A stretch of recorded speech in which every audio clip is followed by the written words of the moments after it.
Checkmate. Ukraine's 150 Gripen ambush isn't a future plan, it's Russia's endgame.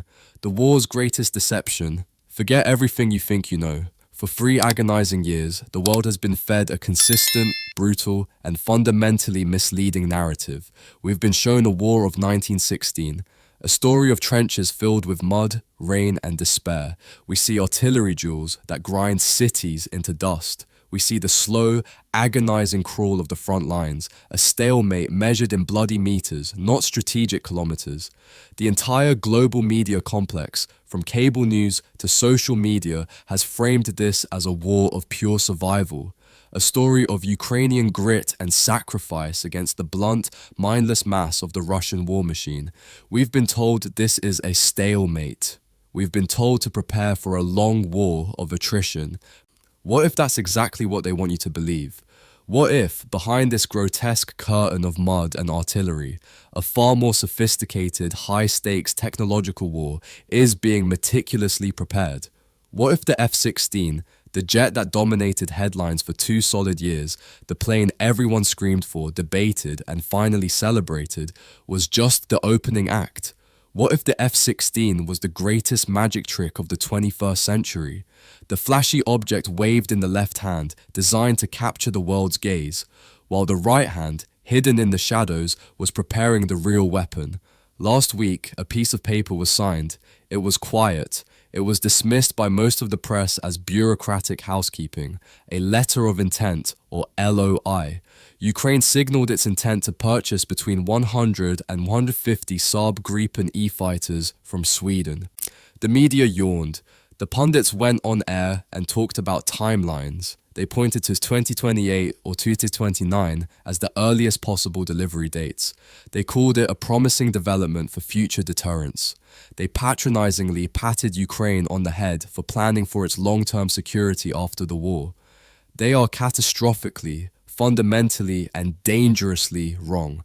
You are not looking at a purchase order. You are looking at a death warrant. This isn't about deterring the next war. It's about ending this one.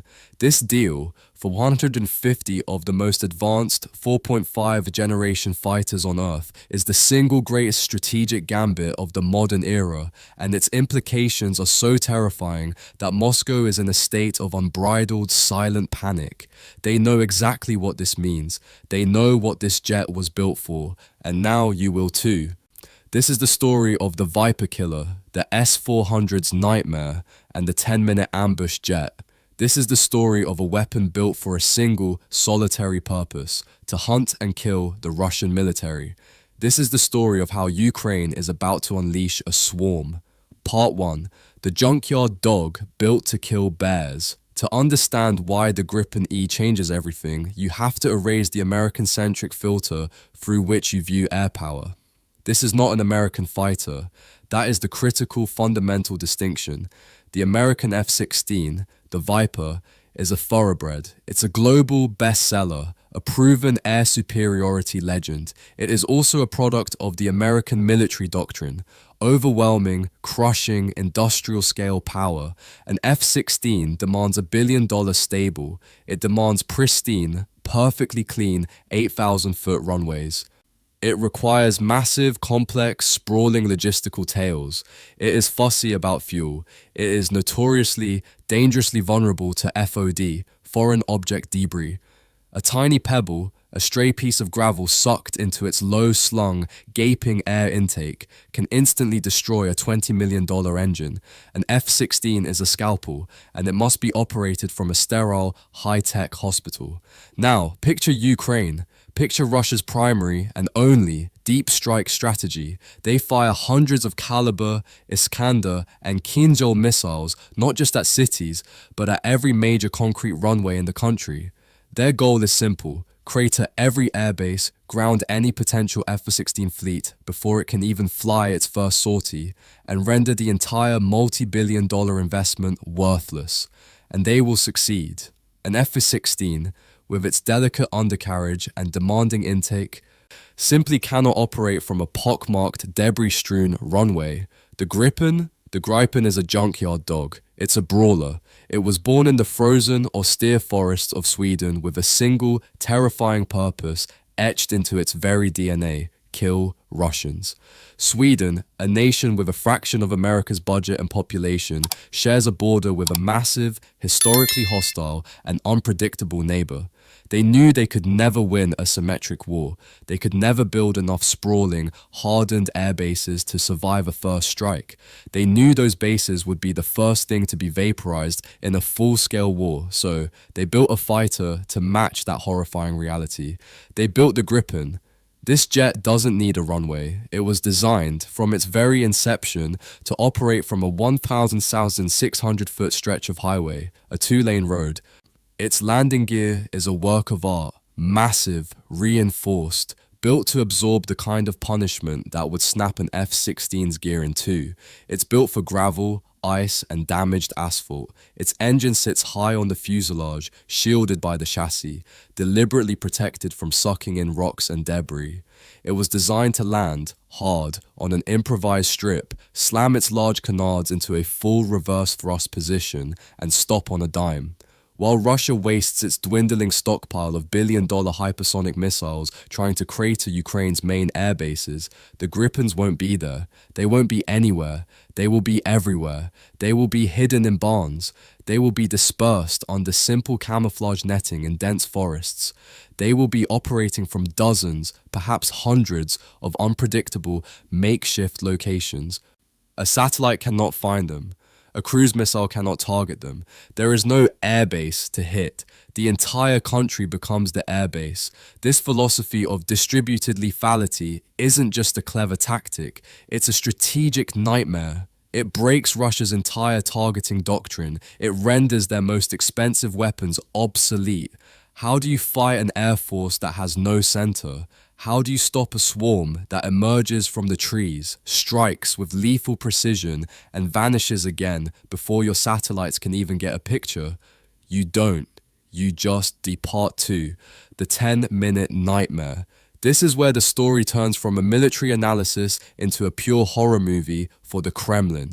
The most terrifying number in this entire conflict is not 150. It's not the $8.5 billion price tag. It's 10. 10 minutes. In the US Air Force, maintenance crews are heroes. They are highly trained, highly paid specialists who spend years learning their craft. Last year, a top-tier USAF crew set a platform record on the F-15E Strike Eagle, a complex twin-engine beast. They performed an integrated combat turn, ICT, a full refuel and rearm for its next combat sortie, in a blistering 32 minutes. It was hailed as a miracle of modern logistics, a testament to American efficiency. The Saab Gripen, a single-engine fighter, can do that same air-to-air combat turn in 10 minutes. Let that sink in. A Gripen lands on a frozen stretch of highway. A single truck pulls up. This isn't a massive, specialized American fuel bowser and a separate munitions loader and a diagnostic cart. It's one truck. It doesn't need a massive crew of specialists. It was designed to be rearmed, refueled, and serviced by a team of 6 lightly trained conscripts, with only one of them being a qualified technician. The access panels pop open with simple tools. The refueling nozzle is designed to be operated by someone in thick, clumsy winter gloves. The missiles slide onto smart, simple-to-use rails. It is, quite literally, a Formula One pit stop for a lethal weapon. In 10 minutes, the time it takes you to check your email and grab a coffee, that Gripen will be fully loaded with fuel, armed with the world's most advanced air-to-air missiles, and screaming back into the sky at Mach 2 to kill again. Now, do the math. This is where the terror sets in. Saab's promotional materials, the ones they show to serious buyers, not the public, lay out a chilling but realistic scenario. A single dispersed fleet of just 16 Gripens, with a minimal support crew of 100 people, pilots and techs included, can generate 112 combat sorties in a single 24-hour period. 112, from a single hidden highway. Ukraine isn't buying 16, it's buying 150. This isn't an air force. This is a hydra. It's a relentless, unending, regenerating swarm of fighters that can strike, reload, and strike again before Russian radar operators can even finish their damage report. Imagine you are a Russian commander. You detect a wave of 8 Gripens approaching. Your S-400s engage. You fire your missiles. You think you fought them off. You report threat neutralized. 20 minutes later, the exact same 8 jets are back, fully armed, attacking from a completely different vector. Then, 20 minutes after that, they're back again. It's a level of operational tempo that no military in the world is prepared to face. It is designed to induce total, systemic, psychological collapse in an enemy's air defense network. You are not fighting a squadron, you are fighting a clock, and you are losing. Part 3. The Ghost, the Hunter, and the Killer. The Gripen E is not a 4th-gen fighter. That's a lazy, obsolete label used by people who haven't read the manual. It's a 5th-gen brain jammed into a 4.5-gen body. It's a flying quarterback, a digital networking monster that makes Russia's top-line Su-35 look like a museum piece. Its entire architecture is built on sensor fusion. What does that mean? It means the pilot is no longer just a pilot. They are a battlefield conductor.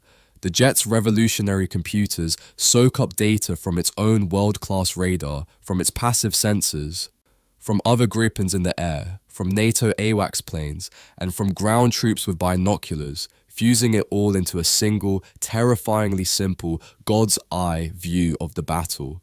The pilot isn't inundated with information. They are presented with solutions. Red icons are targets. Blue icons are friends. The computer does the rest. This capability manifests in 3 lethal ways. 1. The Ghost. Russia's worst nightmare, the EW suite. This is the jet's darkest, most classified secret. The Gripen E's electronic warfare, EW suite, wasn't just designed to fight Russia. It was purpose-built, from the ground up, specifically to humiliate Russia's vaunted S-300 and S-400 air defense systems. It uses something called DRFM, Digital Radio Frequency Memory. This isn't the crude, brute force jamming of older aircraft. Jamming is loud. It's like screaming at the top of your lungs to drown out a conversation. Everyone knows you're there, and a good missile can just home in on the noise. DRFM is insidious. It is infinitely more terrifying. The Gripen E sensors listen to the enemy's S-400 radar signal. In a nanosecond, it digitally clones that signal, alters it, and sends back a flood of fake but perfectly coherent signals. To a Russian S-400 operator, the screen will light up with dozens of phantom Gripen targets. Some are blinking in and out of existence. Some are moving at impossible speeds. Some are flying in other directions. Some are Doppler shifted to appear as though they are standing still, while others appear to be moving at Mach 3. The system is designed to do one thing: cause total, paralyzing confusion. It forces the enemy to make an impossible choice. Do they fire their precious, multi-million-dollar missiles at all 30 phantom targets, emptying their launchers in seconds? Do they try to guess which one is real, with a 1 in 30 chance of success? Or do they just shut down their radar in terror, knowing they are being toyed with, and go off-air, effectively blinding themselves? While that Russian operator is having a complete nervous breakdown, the real Gripen, the band, has already fired. 2. The Hunter, the silent stalker, the IRST. The Gripen doesn't even need to use its own radar. That's for amateurs. Mounted on its nose like a predatory eye is the Skyward G, an infrared search and track IRST system. This is a passive sensor. It's a high-definition thermal camera that scans the sky, looking for the one thing no jet, not even a stealth jet like the F-35 or Su-57, can hide: its own heat. Every jet moving through the air creates friction, heating its skin. Every engine pumps out a massive plume of hot exhaust. To the Skyward G, this is a beacon in the cold, upper atmosphere. A Gripen E can be flying in total electronic silence, radar off, radio off. A digital ghost. It will see the friction-heated skin and hot engine exhaust of a Russian Su-35 from 50, 60, or 70 miles away. The Russian pilot will see nothing. He'll be staring at a blank console, fat, dumb, and happy, his own radar warning receiver completely silent.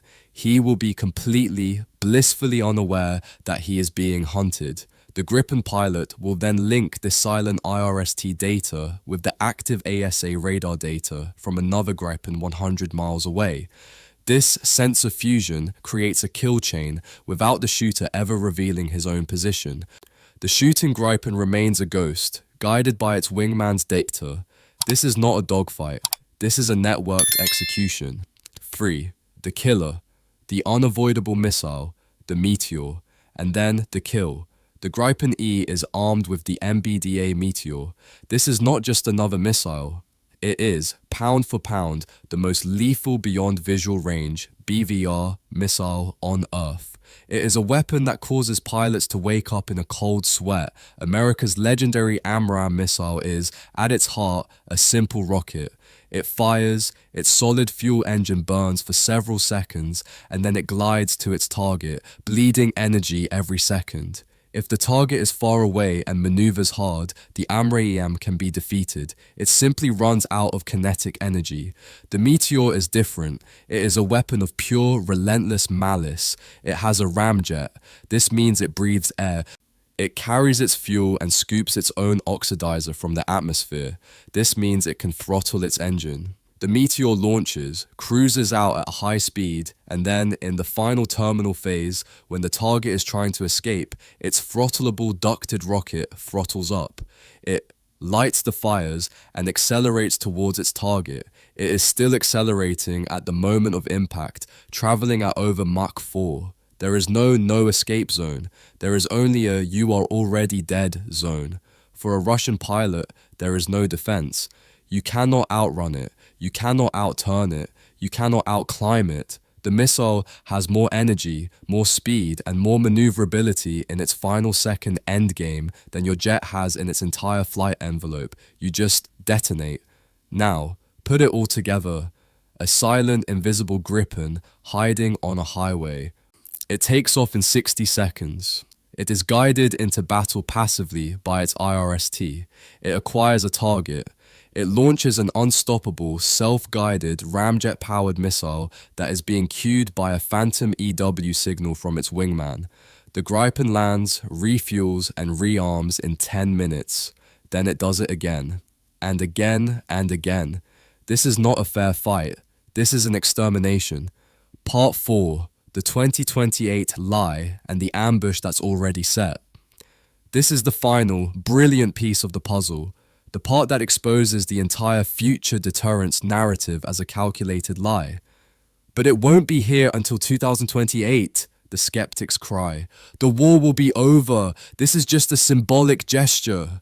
You are being lied to, or, more accurately, you are not seeing the full picture. The 2028 timeline is for the brand new build Gripen E models. It's the official, public-facing, legally binding part of the contract. It's the letter of intent.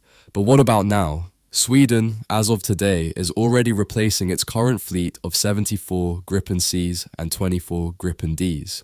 Those planes are being retired right now as the new E models roll into the Swedish Air Force. Where do you think those 98 combat-proven, perfectly good fighters are going? Fighters that are already compatible with the Meteor missile? Fighters that have already been training against Russian signals for a decade? The training is already happening. The logistics are already being established. The 10-week training for those conscript mechanics? It's probably already underway in a secret location in Scandinavia.